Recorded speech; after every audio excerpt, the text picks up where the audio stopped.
Eh bien. Alors, voilà. Allez.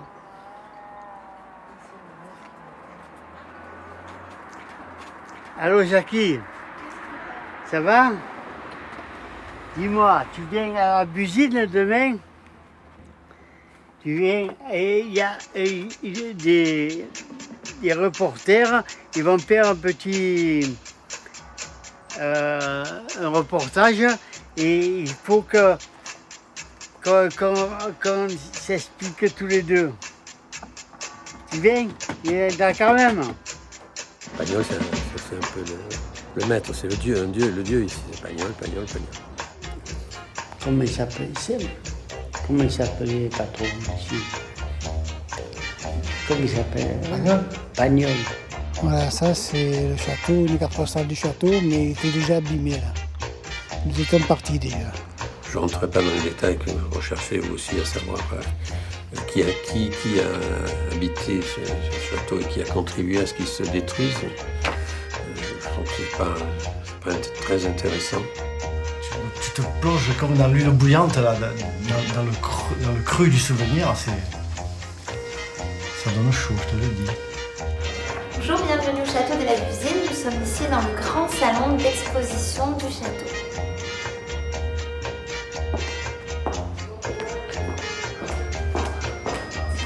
Et là, on est dessous la terrasse.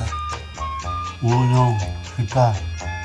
Non, tu construis pas. On est en dehors de la terrasse. Oui, dans le souterrain.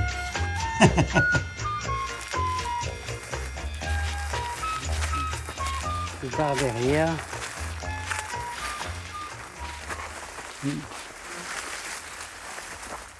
C'est là, On est là avec. c'est là. Mais on ne pourra pas aller. Tu veux filmer? Ah oui, là. Tiens, on peut garder à côté. Ça. Là, je tombe moi. Et par là. Ah bah attention, t'as des pieds. Hein. Attention là. Allez là, tiens. Ça tu vas voir. Je crois qu'il n'y a pas beaucoup de monde qui la connaissent. Hein? C'est vrai, il n'y a pas beaucoup de monde qui la connaissent. Qui a connu, il n'y a pas beaucoup de monde. Voilà. C'est typique de la main de l'homme. C'est beau. Et ouais. Ça c'est une belle grotte. C'est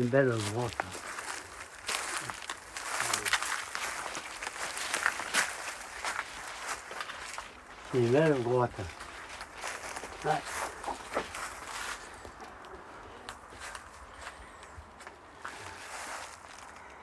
Magnifique.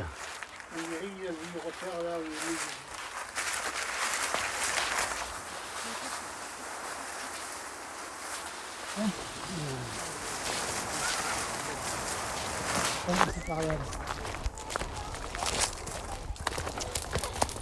Voilà, là, on tombe du château. Et on va aller voir, on va voir un peu.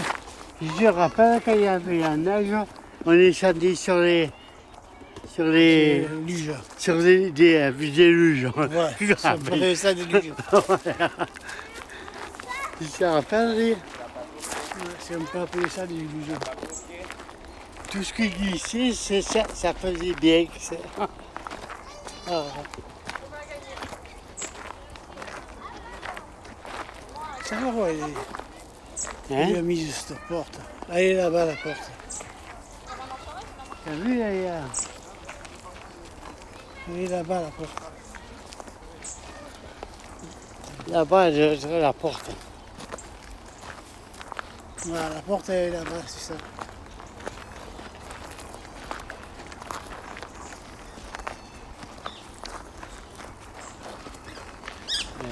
De tout. Là, il y avait beaucoup de comment on appelle les fleurs violettes, là. Des violettes. Ouais. Ici, il y avait ces champs, il n'y avait que des violettes. Là, là.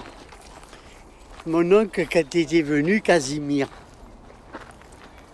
il apprenait à faire du vélo. Il était adulte. Ah, pauvre tu te rappelles? Ouais, C'était pas comme ça, là, quand il montait à vélo et quand il descendait, il ne savait pas comment il fallait faire, il se cassait la gueule. Oh purée, quelle rigolade. Et là, il y avait mon cousin Albert au deuxième balcon. Voilà, moi j'habitais cette maison, on rentrait par là, par la porte.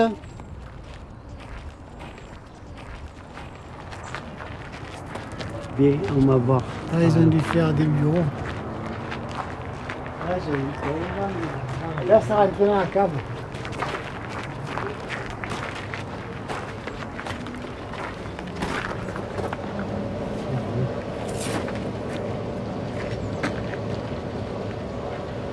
Là, c'est sous l'escalier. Hein? C'est sous l'escalier. Et là, c'est la cave.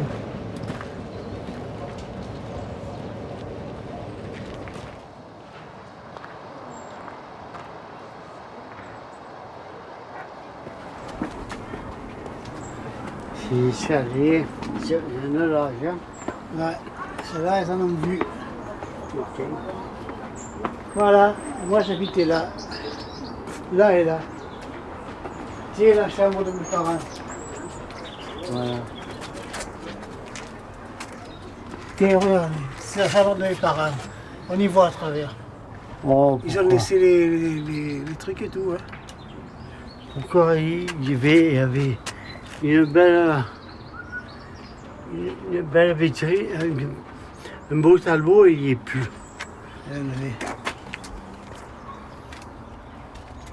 Ils ont levé même la tapisserie. Hein? Des deux côtés, il y avait un tableau. Parce que je vois qu'il manque les deux côtés. Ouais, ouais. Là et là, Hein. le parquet. Je ne sais pas s'ils l'ont fait, s'il y avait du parquet. Je ne sais pas.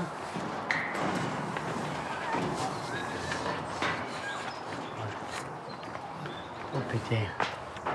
Tu vas voir son nom, vous marquez sur le... Et là, il y a encore les tableaux. Et ils ont levé. Le sol. Hein? Ouais.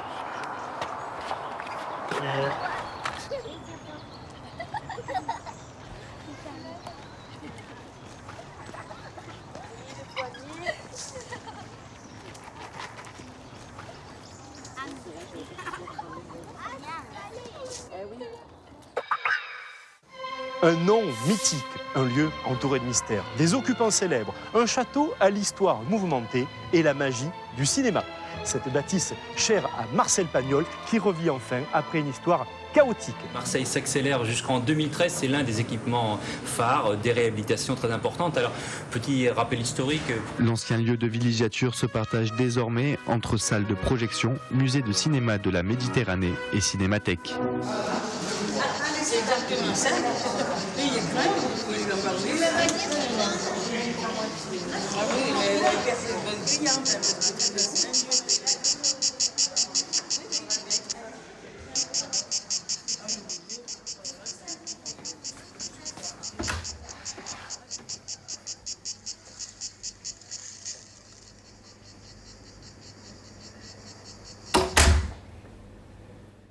Alors moi je suis Daniel Armogat, donc je suis universitaire à la retraite. Je suis président de la Cinémathèque de Marseille, dont la Busine fait partie, parce qu'on a aussi un écran au centre-ville, hein, je ne sais pas si vous le savez. Et ici, bon, ici c'est du cinéma grand public, avec quelques volontés de temps en temps de faire un peu du patrimoine, mais c'est surtout grand public. Maintenant, Pagnol rayonne ici. Après, il a eu beaucoup de difficultés. Je parle du château de la Busine. Lorsqu'il s'était enrichi à Paris, Pagnol veut revenir sur ses terres, sur les terres où il est né, où il a eu son enfance et son adolescence. Alors il demande à un agent immobilier bon, vous n'aurez pas quelque chose, bien sûr, un château dans les environs où j'ai passé mon enfance parce que je veux faire quelque chose pour l'histoire, pour le cinéma, je veux faire des studios, etc. Et il reçoit quelques semaines après un coup de téléphone de cet agent immobilier qui lui dit: oui, j'ai trouvé un château. Bon, il est un peu délabré, mais enfin pas complètement, mais enfin si ça vous plaît, etc. Alors Pagnol vient. C'est ce qu'il raconte en tout cas dans ses mémoires. Et qu'est-ce qu'il voit? Ah, le château de ma mère. Et oui, le château de ma mère. C'est pas le château de sa mère d'ailleurs, mais enfin bon, il n'était pas châtelaine, mais on comprend ce que ça veut dire. Le château, ma mère a eu si peur du gros chien. Elle s'est évanouie d'ailleurs. Elle est tombée par terre, elle s'est évanouie, un méchant chien. Protéger les châteaux, après le canal, là. Une belle histoire, ça. Hein. Et bon, mais malheureusement, en 1941, c'est la guerre. Donc, les Allemands, en 1942, descendent dans le sud, franchissent la ligne de démarcation. Et les soldats occupent le château. Bon. Et après-guerre, bon, pendant un an ou deux, après-guerre, comme plus personne n'était là, c'est des squatteurs qui viennent. Et on dirait aujourd'hui des SDF ou des Roms, excusez-moi, mais enfin bon, c'est vrai que c'est ce qu'on dit. Parce que bon, les soldats allemands qui étaient ici, bon, ils ont pas cassé, je veux dire, ils étaient quand même tenus par les obligations. Mais après, comme c'était ouvert à tous les vents, n'importe qui venait.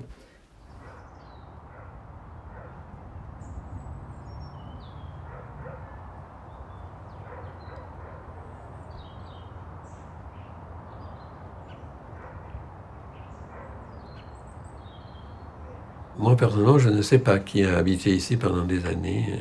Je ne sais pas. Il faudrait aller aux archives de la préfecture, hein, allez-y. Parce que quand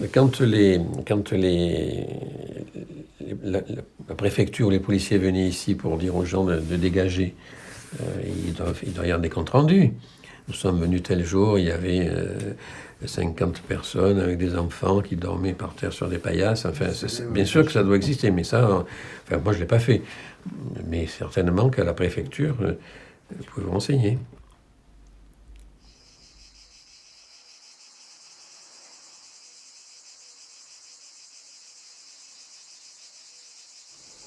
C'est simple. Donc on était une famille de 6 enfants, dont 3 sont nés à la Busine. 3 enfants sont nés. Moi, je suis arrivé, donc je suis le deuxième de la famille, et j'avais 5 ans à mon arrivée. J'en suis parti, donc avec tout le monde, j'avais 16 ans. Voilà. La raison pour laquelle on a abouti à la Busine, c'est nous sommes des sinistrés de la guerre, c'est-à-dire notre maison a été bombardée, la rue Mazenot. On s'est donc retrouvés sans logis. Ma mère avait donc, on était 3 enfants déjà à l'époque. Les cousins, ils nous ont trouvé une maison prête à vivre. Cette maison, c'était le château de la Busine. Voilà, on était dans le château de la Busine. Pour moi, ça a été une redécouverte parce que j'arrivais de Saint-Étienne et j'ai pris la nationalité. Je rigole parce que c'était des gens qui m'appelaient le Parisien, tout petit à l'école. Tu arrivé avec l'accent de Saint-Étienne. J'arrivais avec l'accent de Saint-Étienne, mais pour eux, j'étais devenu un parigot. Ouais, un parigot. Voilà. Et puis, la Busine, pour moi, c'était une autre tournure des choses, parce qu'il y avait tellement d'espace pour vivre que c'était pour moi grandiose. Voilà. Et Et pour moi, a vraiment commencé ma manière de vivre à cette époque-là. À 5 ans et demi, je peux dire que j'ai commencé à vivre. Voilà.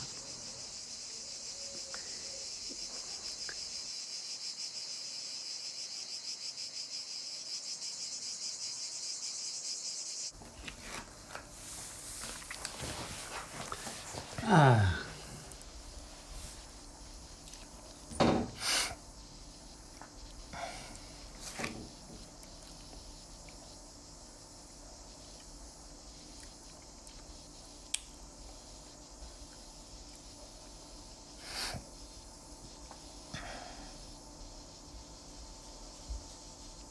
Ils avaient tous nos revenus, là, hein, de l'époque. Ils gagnent 20 000 francs par mois. Mondoloni. Matteo Cipier. Comme suite à votre mission citée en référence concernant les agissements de certains squatters qui occupent le château de la Busine à la Valentine, je vous prie de faire surveiller par des rondes fréquentes et inopinées ces occupants et de les mettre en demeure de se conduire correctement. Et ça a été enregistré en septembre 51.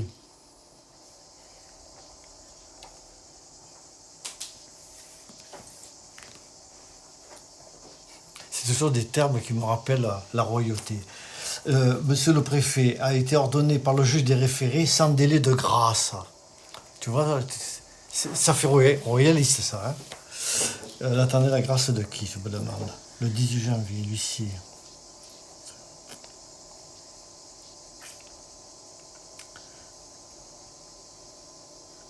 « 12 familles, 43 personnes, dont 22 enfants, sont toujours dans les lieux. »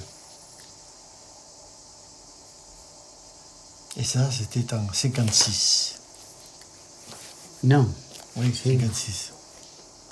Là, 56. Ah ouais.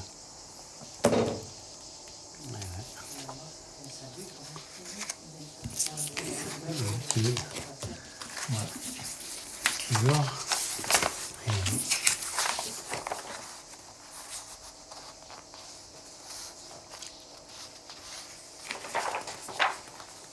Famille Roger des Affaires.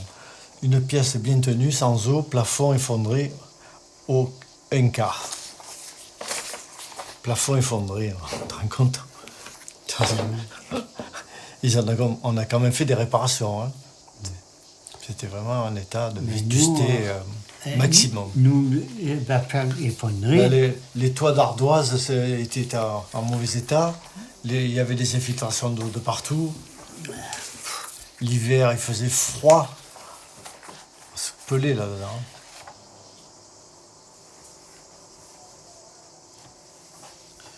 Ouais, on a échappé belle. On a failli finir à la rue. J'avais 7 ans. Non, 9 ans j'avais. Non, 44, 6, 12 ans. 56. 12 ans, j'avais 12 ans. J'avais 12 ans. Moi, j'avais Toi, tu étais tout petit. 7 ans. Ah, ouais.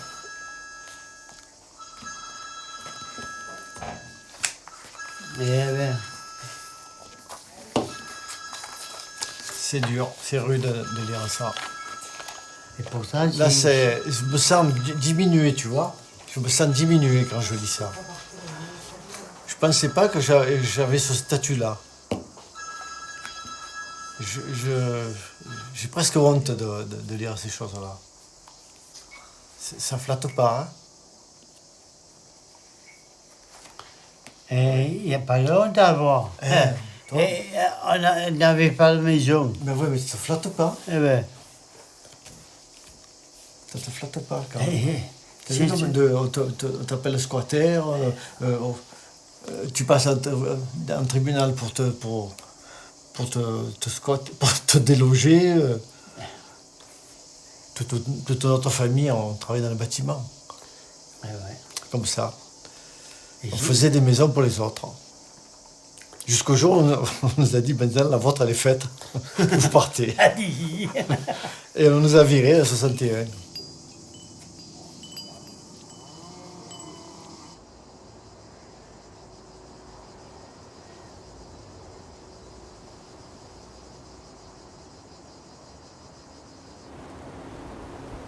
Ah, ça a tellement changé. Autour de la Valentine, c'est plein de grandes campagnes, quoi.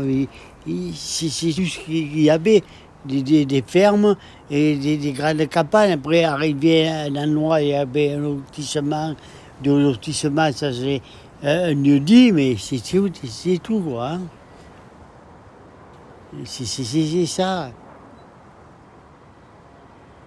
Pour aller à la rivière, il fait qu'on aille jusqu'au Cachemin.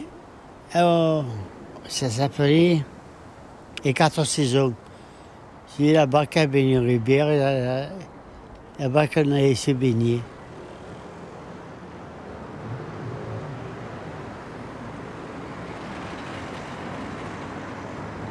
Mais ici, on risque pas de se faire écraser, il n'y a pas de voiture.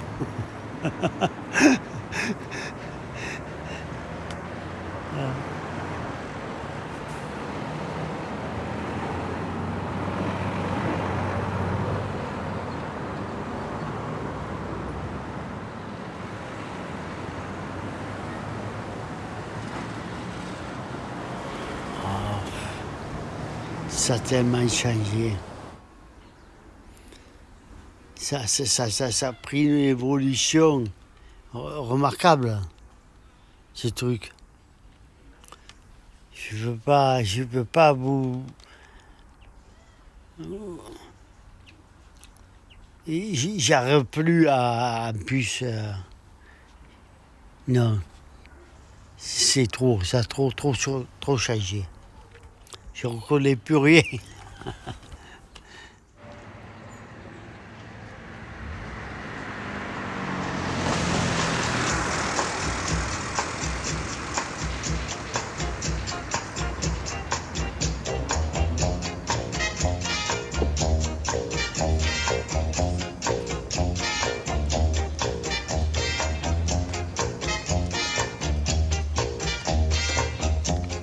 Bonjour, je suis Valérie Fedel, je suis la directrice générale du château de la Buzine. J'occupe ce poste depuis 2 ans et demi. J'ai été recrutée dans le cadre de la réorganisation du château. Aujourd'hui, une problématique justement des collectivités, c'est la réduction justement des contributions financières pour la culture. Donc c'est comment, tout en ayant un budget, on va dire, modéré, on peut continuer à faire de la culture, à faire une culture qui soit éclectique, en maintenant un haut niveau de qualité. Alors justement, c'est ce qu'avec mon équipe nous nous attachons à faire, c'est de diversifier nos activités et également d'essayer de trouver des sources de valeurs supplémentaires pour que justement on puisse toujours proposer un niveau de culture fort ici au château de la Buzine. Aujourd'hui, la collectivité certes apporte une contribution pour la culture, il y a également toutes les entrées bien sûr qui permettent de financer, mais il y a aussi ces prestations autour avec justement ces privatisations des espaces par le biais justement des colloques, des conférences, etc. Qui permettent justement d'apporter cette source de valeur complémentaire et qui permettent aujourd'hui de faire que le château de la Buzine est un lieu qui est à l'équilibre et qui a une bonne santé financière. Tu as commencé par prendre mon sang pour faire le tien, pour que ta petite vie devienne forte. Et puis tu as mangé mon lait. Tu m'as réveillé chaque nuit et tu m'as tenu en esclavage pour ta première dent, pour ta coqueluche, pour ton certificat d'études, pour ta scarlatine, pour ton baccalauréat. Tu m'as tout pris. Ou plutôt, je t'ai tout donné. Même les enfants que j'aurais pu avoir. Tu n'as pas le droit de tricher.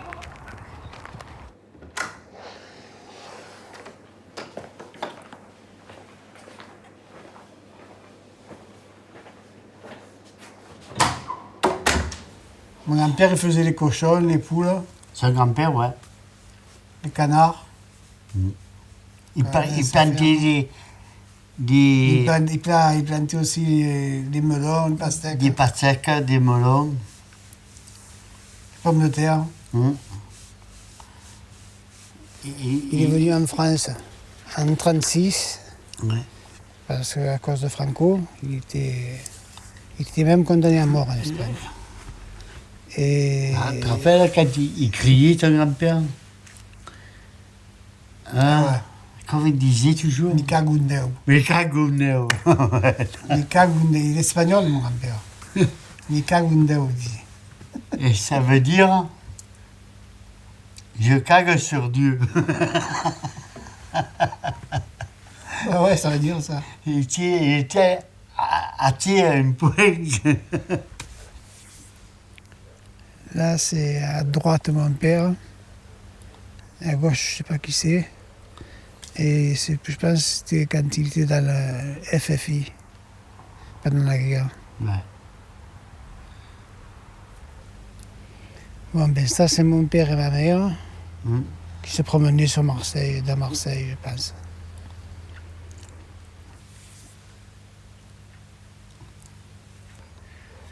Mon père et ma mère sur leur véhicule décapotable. Putain. Voilà. Ils se promenaient comme ça. Sa mère a dû chercher. Ils y passaient leur temps à nous chercher, mes parents. Ah ouais, c'est beau. Et une fois, on avait reçu des coups de ceinture, je vous dis pas. Quand on est parti avec ma soeur à la grange. Ah ouais. On est resté je ne sais pas combien de temps, on a dit passé midi. Quand on est arrivé à ma mère qui nous attendait. Putain. Ah.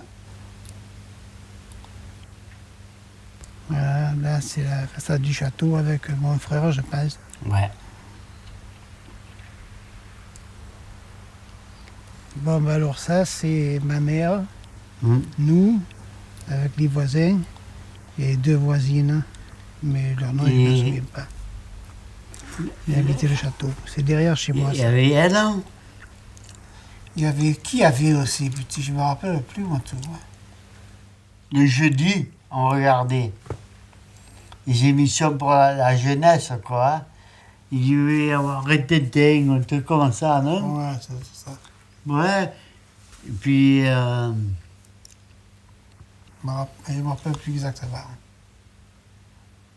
Après, on regardait le dimanche à midi qu'il y avait la séquence du spectateur.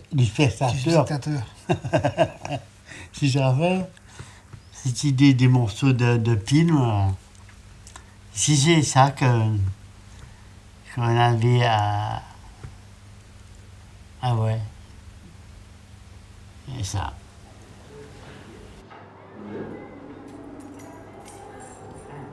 Audrey, Halloween, c'est quand? Démarrage, film, scène 1. Alors donc ici, essentiellement des 16 mm, plus des films... bon, alors vous avez des titres importants, hein, ici vous avez même une trilogie. Tu sais qu'il y a une trilogie de Pagnol ici, hein, tu le sais, c'est en 16 mm. Justement, il faudrait peut-être l'isoler parce que... La Fanny, première partie, Fanny. Ouais, mais justement, il faudrait peut-être l'isoler parce que... Oui, mais d'accord, mais bon, tu vois ce que je veux dire, il faut quand même faire attention à ceux qui sont importants. Gaspard de Besse est un film très rare, il faut vraiment l'isoler lui aussi, parce que personne... Eh oui. Tiens, Cap au large, tu sais que c'est un film important, Cap au large, là? Oh là là. Je ne connais pas tout ce qu'il y a par cœur, moi, ici. Lady Chatterley, Le Crabe Tambour, quand même. Il y a des films très très connus. Adieu Léonard. Enfin, il faudra que je vienne faire un tour, moi, un jour. Il faut... En fait, René, il aimerait bien venir ici, mais il n'y a pas de voiture. Hein, il faut l'accompagner. It wasn't just his bullet wounds from the patrol. Really? Yes. Yeah. Le tanné gitan. Turning into an animal. Are you being metaphorical? Ah, j'ai vu celui-là. On va sur la télé.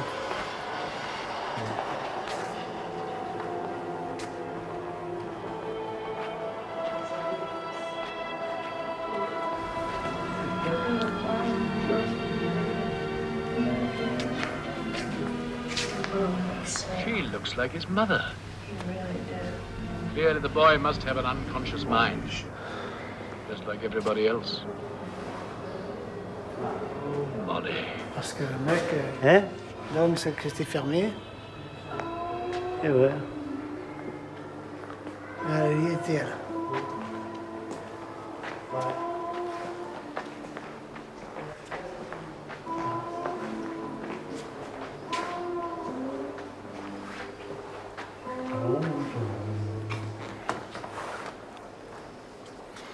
Eh ouais.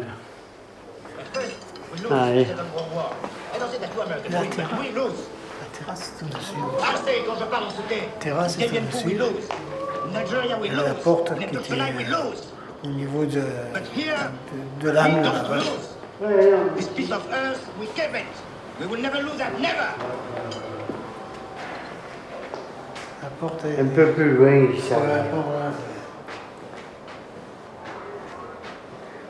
Ouais.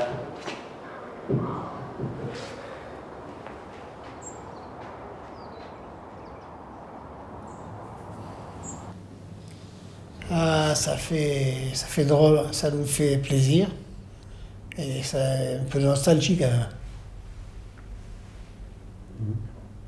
Parce que Ça fait drôle surtout de voir que le château est devenu un musée, hein, presque un musée, et alors que nous on habitait dedans, quoi.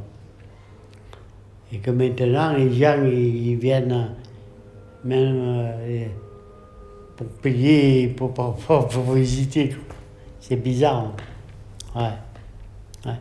Mais c'est beau, ça va. Ouais.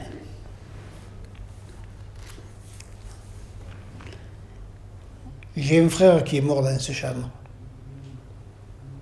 C'est un petit frère, tout petit. Ça devait être la maladie du bébé, je sais pas quoi. Il est mort, il avait même, je sais pas quoi, il avait 6 mois. C'est moi. C'est moi, j'ai pas encore, moi. Ah, tu sais pas encore là, toi? Non. Et il est mort dans la chambre, là. Ça, je m'en souviens. C'est petit pourtant, hein. Mais ça, je m'en souviens. C'est le matin. Il était dans le lit avec mon père. Et il est mort, ça va. Oh. Voilà.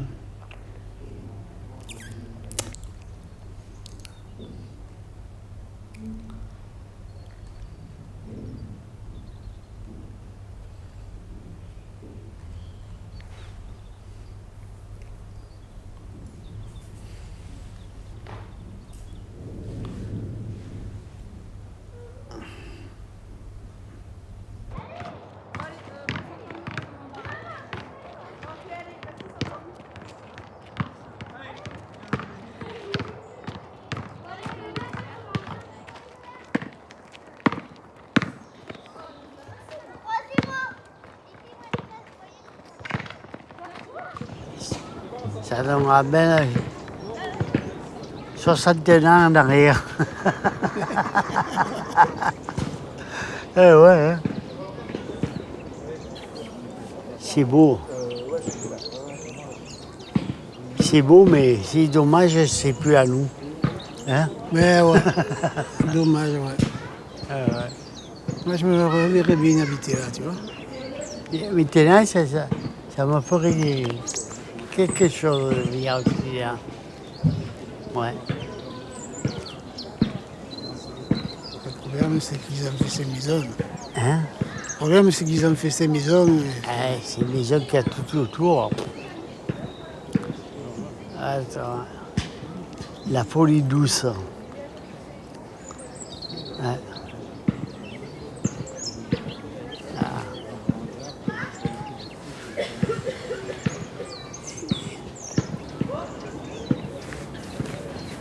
Que ça nous ramène quand même loin en arrière. Hein? Ça nous ramène quand même loin en arrière. C'est triste. C'est triste, mais c'est beau. Ah ouais.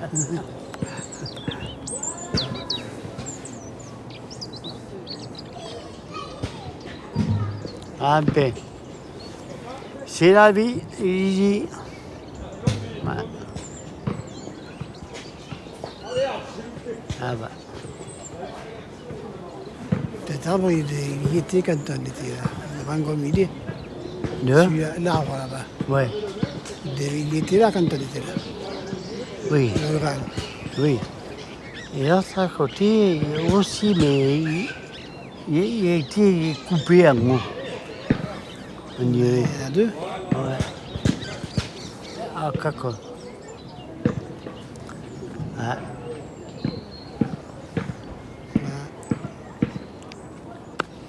Ah ouais, qu'est-ce que tu veux faire?